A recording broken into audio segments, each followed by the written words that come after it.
자, 시장 상황에 대해서 다시 한번 설명을 드리면요. 미국 쪽의 흐름에 대해서 말씀을 드렸어요. 시초가가 갭상승이었단 말이에요. 살짝. 시초가가 다우도 0.15% 강세 출발, 그 다음에 S&P 500 지수도 0.27%, 나스닥 같은 경우가 0.31%의 강세, 필라델피아 반도체 지수의 흐름도 일단 1.67%의 강세 출발이에요. 출발 자체가. 기술주 또 필라델피아 반도체 지수, 마이크론 테크놀로지 같은 경우에 1% 강세 출발이었다라는 것에 의미를 부여할 수 있다라는 거죠. 즉 다시 얘기한다면 오늘 그 개장 전에 나와 있는 시황들, 그리고 여러분들이 주말 내내 보셨던 시황들의 기준이 뭡니까? 가장 큰 내용이 일단 금리에 대한 내년에 금리를 좀 더 가파르게 올릴 수도 있다.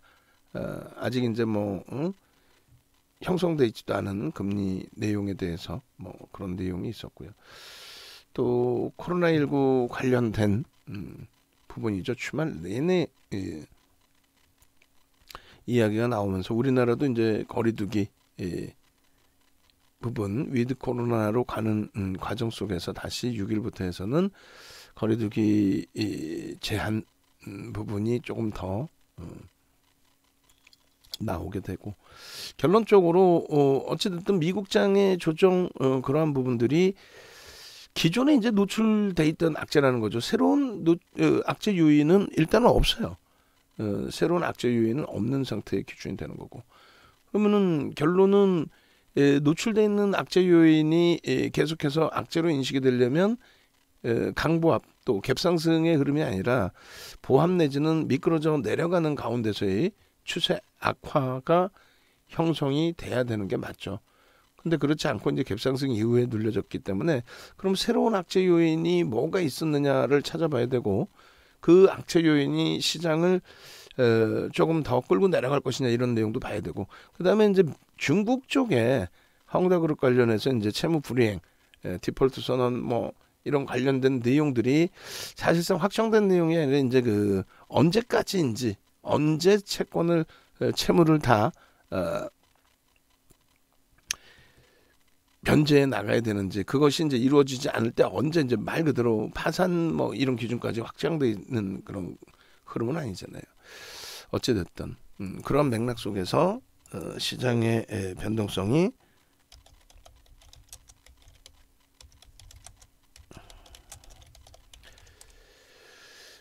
형성이 돼 있었습니다. 그래서 이제 뭐 개장 전에 말씀을 드렸다시피 그러니까 결론은 이걸 말씀드리려고 그런 거예요. 여러 가지 내용이 있지만 결국은 비농업 분야에 대한 고용 지수, 비농업 분야는 예전에는 농업 분야가 가장 주요한 내용이 됐고, 그리고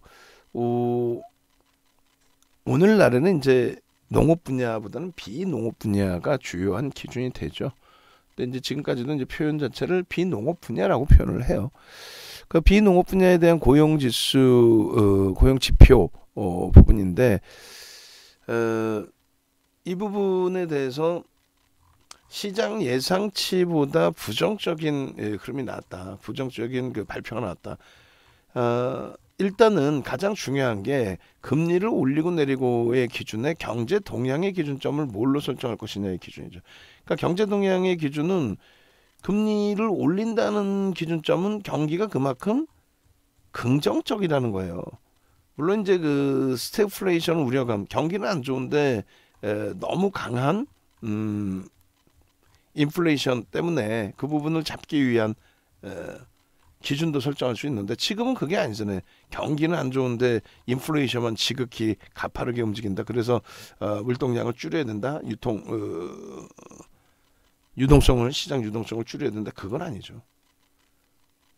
그래서 결론적으로 지금 시장에서는 경기가 좋으냐 나쁘냐의 기준인데 경기가 안 좋다. 예를 들면 고용지수의 기준에 예상치의 55만 명 대비 발표가 21만 명이다. 이전 대비해서도 안 좋고 예전 대비해서도 안 좋고 예측 대비해서도. 그러면 잘 보시는 것처럼요.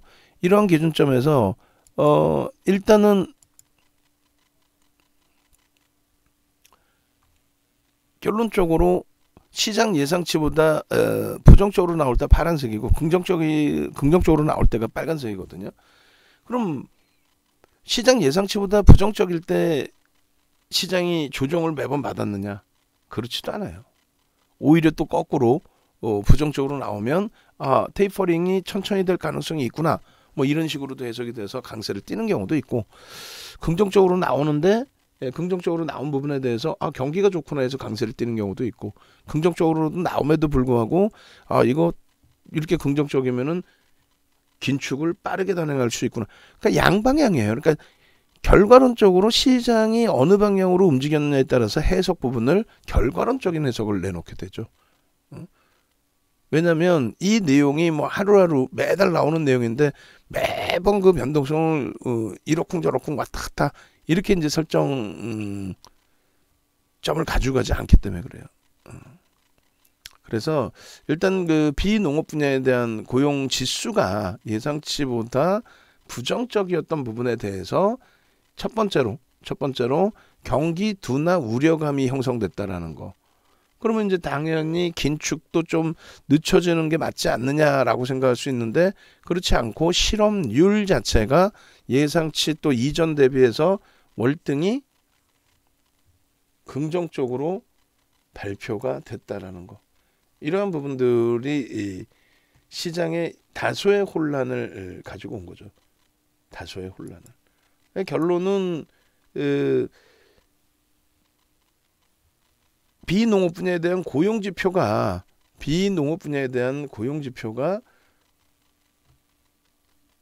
부정적으로 나왔는데, 그렇게만 해서 이제 끝났다면은, 그렇게 해서 조정으로 끝났다면은 그 부분에 대해서 일단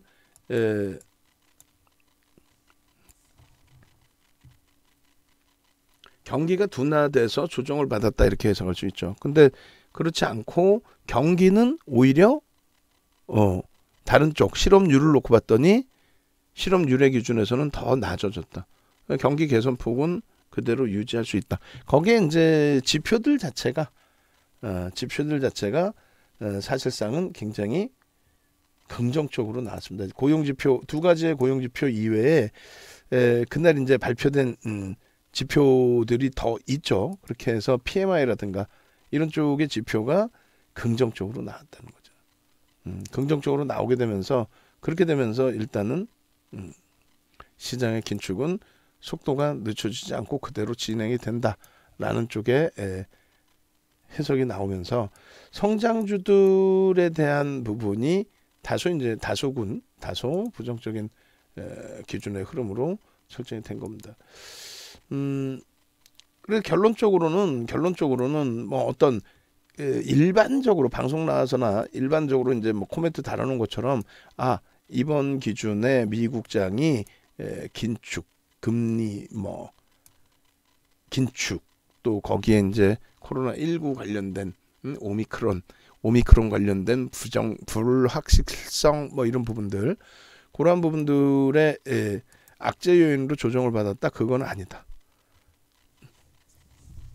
오미크론 관련된 내용은 일단 연동시키지 마시고요. 결국은 이제 시장 같은 경우에도 꼬리 쭉 달고 미끄러져 있죠. 지금 보합입니다. 강보합 0.3% 200원 등락범위. 그러니까 그것에 대해서 의미를 부여할 수 없다라는 거고, 금리에 관련된 내용도 왜 그럼 금리 얘기를 또 똑같은 얘기를 왜 똑같이 또 하느냐의 기준에서 일단 금리 부분의 지표 부분이 여전히 긍정적으로 나와 있는데 비농업 분야에 대한 고용 지표만 좀 부정적이었다는 거, 그것만 빼면은 지표가 긍정적이었다. 그래서 금리 속도를 유지한다. 그런데 비농업 분야에 대한 고용 지표는 나쁘지 않았느냐? 그게 나쁜데 왜 금리를 계속 그러니까 긴축을 더 강도 있게 한다고 하느냐? 불만족스럽다. 그것에 대한 차익 실현 욕구의 분산, 표출, 그렇게 된 겁니다. 그래서 이제 그 부분에 대해서 일단은 차익 실현 욕구에 대한 표출로 해석을 해야지, 그것이 이 조정의 기준이다라고 해석하는 자체, 그거는 무리수가 있는 거죠. 이게 어딜 봐서 다우지수가 이게 조정입니까? 다우지수가 이게 어딜 봐서 조정이에요? 월봉 기준에 이게 조정이에요? 앞전 저점을 깬 것도 아니고 S&P 500 지수 나스닥 이 조정은 아니잖아요. 이게 어떻게 조정입니까? 차익 실현에 대한 욕구가 표출이 됐다. 끝. 그리고 이제 또 한 가지는요. 나스닥 쪽이 1% 수준을 되돌리고 끝났어요. 일본 기준에. 갭 상승 이후에 쭉 미끄러졌다가 1% 수준을 돌리고 끝났다. 그리고 마이크론 테크놀로지사도 1% 수준을 돌리고 끝냈다. 마이크론 테크놀로지사는 이제 1% 강세 이후에 장중 내내 강세였어요. 장중 내내 강세라기보다 이제 시장 대비해서 이제 덜 빠지고 있었어요. 1% 수준 그 정도였는데 갑자기 장 중반 이후에 급격히 밀린 거예요. 거래도 없는 상태. 그리고 나서 이제 막판에 다시 돌려놓은 거죠. 그러니까 깔끔하게 정리하면은 악재 요인 하나도 없다. 하나도 없다. 오미크론 관련해서는 다 반영이 돼 있고 그것이 시장을 휘둘를 일은 없다. 거기에 헝다그룹 관련된 내용 전혀 문제 없다. 그것까지는. 그래서 헝다그룹 관련된 내용의 그 스페셜 교육방 보시면 코멘트를 그냥 간단하게만 달아드렸어요. 전혀 문제 없을 것 같은데요라고 그 기사 내용 올려주시고 걱정을 좀 하셔서 제가 그 부분은 문제 없겠습니다라고 이제 올려드렸단 말이죠. 보시면은 어디 있죠? 헝다그룹 관련된 여기 걱정이네요. 그래서 제한적일 것 같습니다라고 했어요. 그다지 의미 없다. 그러니까 이게 이제 토요일 날 야간에 올려주신 내용인데 글로벌 시장에 영향을 결국은 주지는 않았습니다. 자, 시황은 그 야간에 박승재 TV에서 또 한번 자세히 말씀드릴 거예요. 그러니까 시황은 전혀 부담스럽지 않다라는 쪽으로 무게감을 가져가시는 게 옳습니다. 그렇게 기준 잡으시고 그다음에 지금 이제 주도력을 가져가는 쪽의 기준은 일단 IT입니다. 그리고 IT 기준에 삼성전자 말씀드렸죠. 삼성전자의 100원당 0.8포인트의 등락이 나온다 그랬어요. 그럼 지금 1,000원, 900원? 오케이. 900원이라고 치고 1,000원이라고 치죠. 그냥 편하게. 1,000원 올랐다고 치면 8포인트를 삼성전자 거로 올렸고요. 하이닉스 1,000원당 1포인트라고 그랬죠. 그러면은 하이닉스 삼성전자 합쳐서 얼마? 9포인트를 땡겼습니다. 지금 시장은 9.92포인트예요. 상승 9.92포인트. 그러니까 전기전자 업종이 지속적으로 말씀드린 것처럼 강세를 띠면 전체 시장의 흐름도 결코 나쁘지는 않습니다. 물론 이제 오늘 비트코인의 금요일 날 폭락, 그에 따른 이제 블록체인, NFT라든가, 그리고 또 메타버스 관련주들, 최근에 변동성이 확장돼 있던 성장주들의 기준에 차익 실현 욕구가 이제 터져 나왔는데, 그 변동성이 아래로 이제 너무 많이 열려 있어서 버거운 부분도 있겠습니다만 결론적으로는 그 부분도 이제 차익 실현의 욕구 터진 부분이에요. 그런데 게임주들 같은 경우는 이제 그 카카오 게임즈 같은 경우에는 어때요? 카카오 게임즈 같은 경우는 누적 수급 범위를 과하게 매수 평균 단가보다 밀고 내려가는 프리미엄이 전혀 없는 게임주 전체가 변동이 확장돼 있다 보니까 그런 흐름으로까지 연동돼 있어요. 그래서 조금 안정화되면은 빠르게 되돌릴 수 있는 비트코인도 소폭 반등인 걸로 추정이 되는데 그렇게 해서 움직임이 반등 기조로 나오게 되면은 위메이드부터 해서 게임주들 또 메타버스 블록체인 최근 이 건들면 그냥 변동성이 확장돼 있던 종목군들의 가격 반발력은 다시 또 윗방향으로 나올 가능성이 있어요. 그래서 일단 멈춰 있자. 패닉 상태이긴 하더라도 전기전자 업종에서의 그 주력주들의 흐름이 긍정적이고 또 자동차 LG화학이 연동돼서 좀 긍정적으로 흘러가고 있기 때문에 긍정적으로 해석을 하자 이렇게 설정을 해드리는 겁니다. 자, 그리고 이제 전기전자 업종 한 번 더 계산해드리면은 33.79% 34%의 비중이었는데 전기전자 업종이 멈춰 있을 때 시장 전체가 강세를 뗐어요. 그 부분도 해석해드리려면 여러 가지 해석을 해드릴 수 있죠. 시장의 지수를 삼성전자, 하이닉스, 전기전자 업종이 좀 만져주고 끌어당겨주고 그런 흐름일 때 이제 지난주 같은 경우에 전기전자 업종은 강한데 나머지 업종은 조정이 좀 깊이 있게 나온 경우가 있습니다. 근데 그게 지속되질 않아요. 그러니까 뭐 혹자들은 삼성전자 잡아놓고 딴 데 두들겨 팬다, 이게 정점이다, 나중에 이제 삼성전자 패고 나면은 폭락이다, 뭐 이런 말 같지도 않은 소리 하는데, 한 명이 삼성전자 매매해 놓고 하는 게 아니죠. 그래서 결론은 전체 추이가 이제 전기전자 업종에 쏠려 있는 거고, 그들이 지수를 견인할 때 초기에는 엇박자가 날 수도 있지만 결국은 지수가 견인됨으로써 종목군들의 흐름은 강화될 수밖에 없다라는 거죠. 2,970포인트를 이제 대략적인 종가로 잡고 전기전자 업종이 오늘 땡겨놓은 지수 포인트 보면은 11포인트다. 지금 딱 11포인트 움직이고 있어요. 12포인트. 그러니까 1포인트는 이제 나머지 쪽에서. 그러니까 많은 종목이 밀리고 일정 범위 적은 종목군들이 상승이 나오면서 이제 전체 강세 부분이 이어지는 거겠죠. 코스닥 같은 경우는 이제 아무래도 테마주들 위주에서의 흐름이 있다 보니 성장주에 대한 차익 실현 욕구 터지면서 하락 종목이 조금 더 많은 수준으로 형성되어 있습니다만 부정적으로 해석하지 않습니다.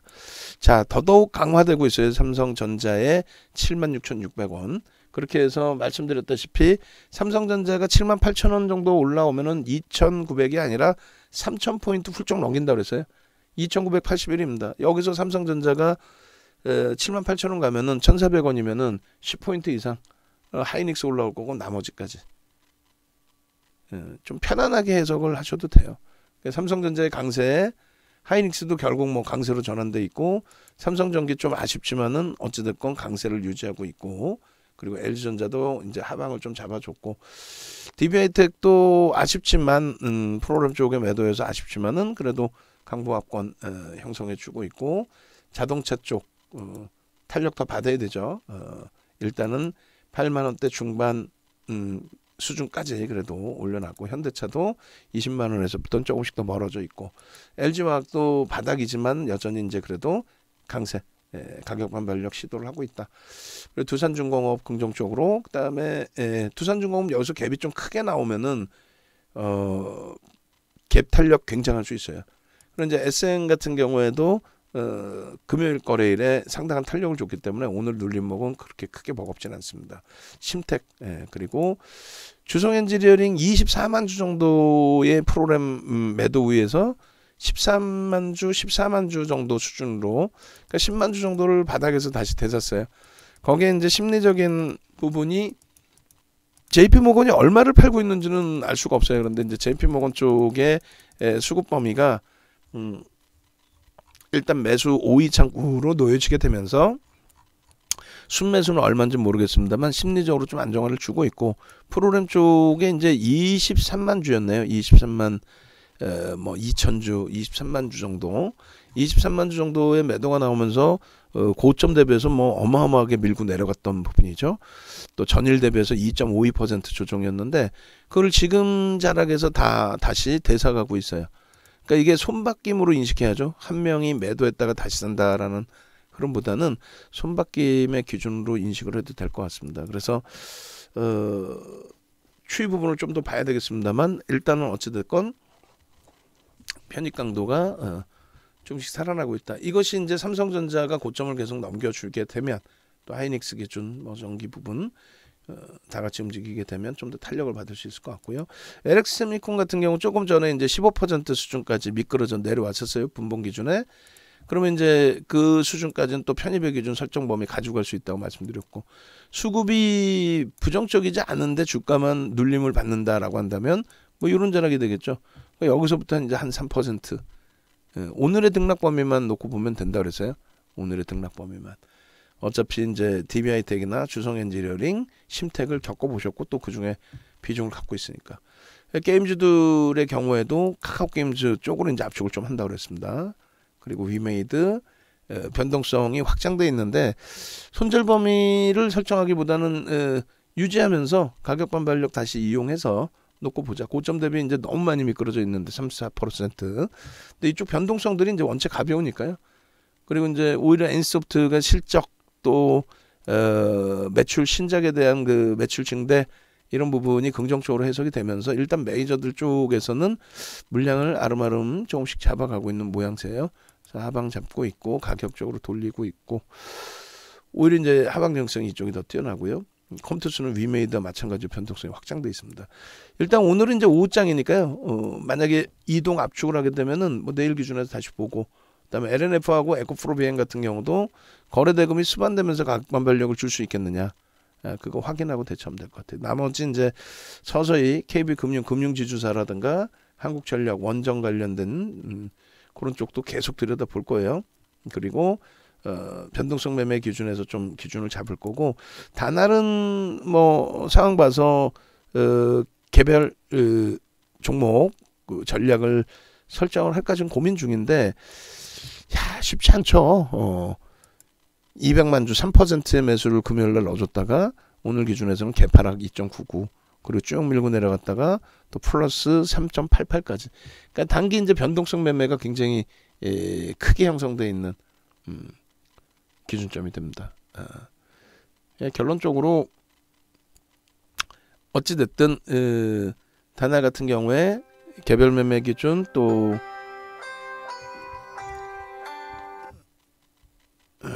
선거철 되니까 또 여론조사도 많이 오네요. 그렇게 해서 우리는 우리 기준대로 이제 분할 편입, 재편입의 기준으로 설정을 해놨어요. 금요일날 물량 잘 정리하고 나왔고 그 이후에 그러면서 개별 매매 기준 설정 범위 잘 가져가고 있고 차분차분 대처해 나가면은 결코 나쁜 장 아니다. 자 마무리 한 번 더 해드리면은 자 그 시황 부분이 그러니까 앞선 부분에 시황 부분 설명하면서도 자꾸 뭐 어찌 따지면 횡설수설이라고 표현을 해드렸는데 약간의 횡설수설하는 이유는 말씀드리면서 자꾸 이제 옆에 종목을 봐야 돼요. 우리 종목도 봐야 되고 변동이 갑자기 나오는 종목이 있는지 확인해야 되고 그러다 보니까 다소 집중되지 않고 이제 다소의 횡설수설이 있었는데 조금 양해해 주시고 미국장의 조정 부분은 하여간에 야간 무방이든 탁승재 TV든 보시면 될 것 같아요. 보시면 명확하게 설명드릴 테니까 전혀 문제 없는 장이었다. 그리고 개장 초부터 그래서 그 말씀 드렸고 전혀 문제 없었다. 새로운 악재 요인도 아니었고 차익 실현에 대한 욕구 부분이 일부 터져 나온 거였고 우리 그 직원분들께 이제 그 부탁드리면은 오늘 미국 증시하고 다 월봉만 좀 올려주세요. 월봉 기존에 줬었나? 하여간에 오늘 시황 간단하게 설명을 드릴 거니까 그 다음에 이 표작업 디자인팀에 얘기하라고 얘기하는 이유 중에 하나가 만약에 디자인팀에서 했다라고 치더라도 선이 맞아야 돼 이렇게 실험률처럼 예를 들어서 이렇게 돼 있으면은 마이너스 숫자 들어갔다고 해서 이 끝선이 뒷부분이 밀린다거나 숫자가 세 자릿수가 아닌 두 자릿수여가지고 이렇게 중간에 온다든가 그렇게 되면 안 되고 정렬 방식 자체를 뭐 가운데다 밀집을 시키더라도 끝선 다 오른쪽 끝선 다 맞춰야지 눈에 확 들어오겠죠. 정확하게 두 자릿수인지 세 자릿수인지 여기처럼 네 자릿수인지 예? 명확하게 기준 잡아가지고 대충 하지 말고 본인들이 맡은 업무 분야 부분은 명확하게 방송 들으시는 분들도 마찬가지. 내 소중한 자산 운영하면서 대충 감으로 이렇게 되면 대충 이렇겠구나. 그렇게 했다가는 시장이 좋을 때야 시장 수익률보다 좀 덜 내더라도 수익을 좀 덜 내더라도 수익이니까 괜찮습니다만 시장이 깨질 때는 감당이 안 되죠. 그렇게 했다가는 그래서 기준점 명확히 설정하시고 명확하게 대처하시면 뭐 크게 무리는 없겠습니다. 그리고 이쪽 그 강연회 부분 다시 한번 안내를 해드리면은 일단 강연회가 10일 날 이번 주 금요일이에요. 벌써 이번 주 금요일 날입니다. 그리고 우리 정회원님들 VVIP 회원님들 중에서도 더 오세요. 그리고 그 우리 위에 그 직원분들도 전화 드리세요. 전화 드려가지고 특히 이제 예전에 같이 계속 계시던 회원님들께 전화 드려서 시간이 뭐 도저히 안 되면 어쩔 수가 없겠지만은 되시는 분들은 참여하시는 쪽으로 그렇게 해서 강의 2시간 진행해 드리면서 이제 실질적인 그 실전 전략 잡아드리고 그리고 이제 2시간 강의 이후에는 뭐 전체적으로 뭐 식사도 하시면서 전체 포트폴리오 구성이라든가 이런 부분들 뭐 여러 가지 이슈들 그런 부분들 같이 이야기하는 시간 갖도록 하고요. 늦은 시간에 야간 참석을 하셔도 돼요. 뭐 평일이라서 직장 끝나고 이제 오셔도 되고, 그다음에 이제 숙박 기준, 그리고 이벤트 11월 10일 기준에서의 이벤트가 있기 때문에 신규 가입하시는 분들의 경우에도 강연에만 오셔도 되고요. 그 강연을 통해서 이런 이벤트 있으니까 이벤트 활용하셔도 되고, 그리고 이제 이벤트 활용하신 부분도 그날 이후로 잡지 않고 난 지금부터 같이 동참하고 싶다, 매매 전략 같이 잡고 싶다 하시는 분들은 전화하셔서 말씀을 해주시면 되겠습니다. 자, 긍정적인 시장 긍정적으로 바라보시고 변동성 종목만 좀 잘 대처해서 나가자, 이렇게 말씀드리겠습니다.